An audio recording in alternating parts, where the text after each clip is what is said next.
Oromoon tokkuma.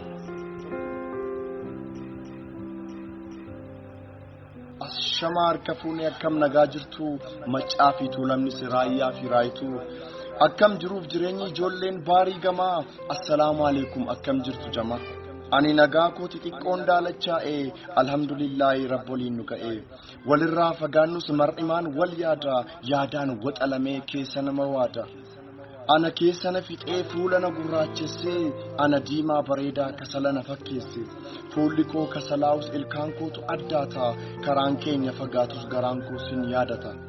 isinis nan daganneem gurraacha'us fuulli koo yaa ilmaan oromtichaa naaf jiraadhaa dhiiga koo silaa waamee hin fixu ijoollee haadha siiqqee silaa sinin argadhu bagan feesbuukii saaqe Rabbi nu uumeef jedheen baay'een isin jaalladha ilmaan Oromoo hunda baay'een mararsiifadha horteen warra kuushii Oromummaan faaya bakka Oromoon ga'e hundatu urgaaya ijoolleen abbaa gadaa ilmaan Oromtichaa Oromoon Oromoodhaaf yoomuu taanaan qoricha sanyii koo miitullee jarri sanyii bulguu Oromoon arjaadha buleeti kan margu Oromummaan faayaan Rabbitu nu badhaase ishoo galatasaa Oromoo nu taasise kan Oromoo hin taane inaafaan ciincessee tokkummaa'u inaaftee giimii ofitti keesse haa ciincoftu malee nu tadda hin baanu ilmaan abbaa gadaa kan waliif taanu dhaabbanni qoqqoodamee yoo guutellee kumaa akka hin daganne Oromoon tokkuma waliin qoqqoodinaa akka ilmaan bofaa alagaan gammadee wal waamee nutti kolfa yoo nuti faffacaane akka ilmaan bineensaa tokkoon funaanee bakkeetti nu ajjeesa garuu yoo tokkoofne irreen ni jabaata yeroos Oromoon koo tulluu ta'ee mul'ata gaafa nu waltaane ni gala abbaan garaa biyya keenya nuuf dhiisee ni deema biyya jira nus hojii barbaachaaf hin deemne biyya alaa duroomuu ni dandeenya jalqaba walii gala isinis nuuf deebitu gara haadhaaf abbaa guddannee mul'anna akka gaalaaf abbaa ka'eensinii waama ijoollee sanyii mootii ilmaan abbaa Jifaar hunduu dhiiga kooti kan godina Jimmaa jarri xinnoo gibee Jimma biyya bunaa mee maalumaaf dhibee biyya dooktara kiyyaa handhuura Abiyyuu maal Isaayyaas qofaa dhufa Tiraampiyyuu Aggaaroo biyya qufaa buna kan biqilche diinagdee Itoophiyaa hundee kan itiche jarri mura'aa qaban jarri goda shabee jara baankii rabbii isaanitti cabe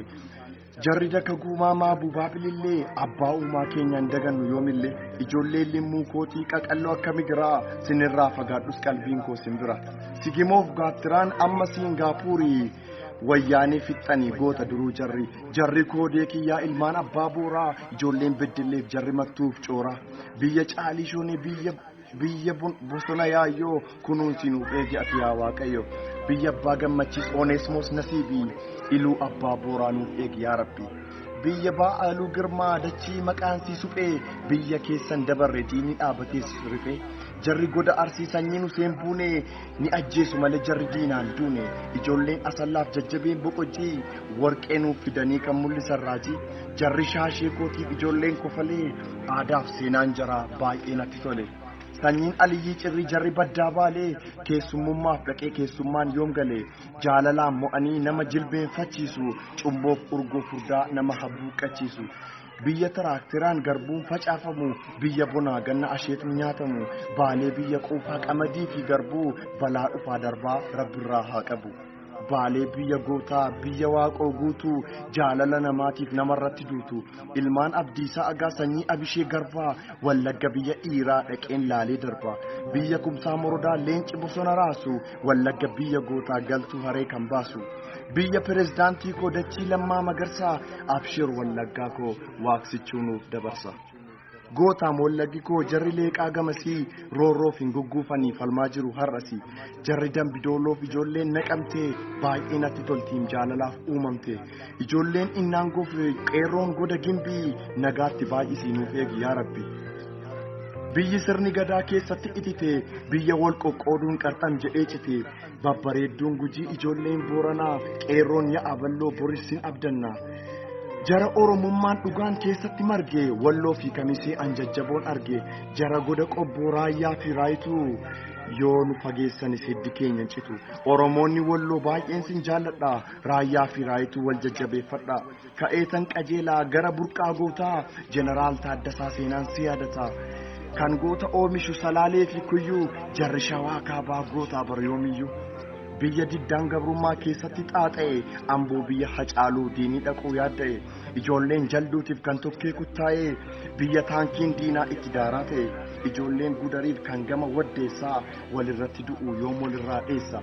jarri kibba lixaa ijoolleen walisoo yartuu urgufee dhuga akka bishiif bassoo walumaa galatti qeerroof qarreen shawaa jara dhibee wayyaaneetiif nuuf ta'ani dawa sabboontonni karrayyuu kan adaamaa gamaa gootichi fantaallee tokkicha kakuma eenyummaa isaa hin dhiisne nurraa fagaatullee eenyummaa isaatiin boonaa leencichi fattaallee ummata jaalalaa rahaa fi gammachuu harargee fi dirree gootota gamlachuu kan cinqiin jaallanne gannaa bona jiituu du'aattiin kadhanna nuuf dhumnaan jimaatu jarri baabbileetiif mi'eessoo fi ciroo jaalala qofadha hin jiru kan biroo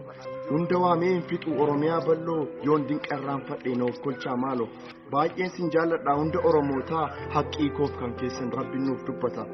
sichiin faffacaanu akka ilmaan goondaa sinan iyyaafadhaa sinis na yaadadha maqaan kiyya abdii reefan dhufe kaachaa balleessaa koo hundaa har'aaf noof kolchaa sinin jaalladha.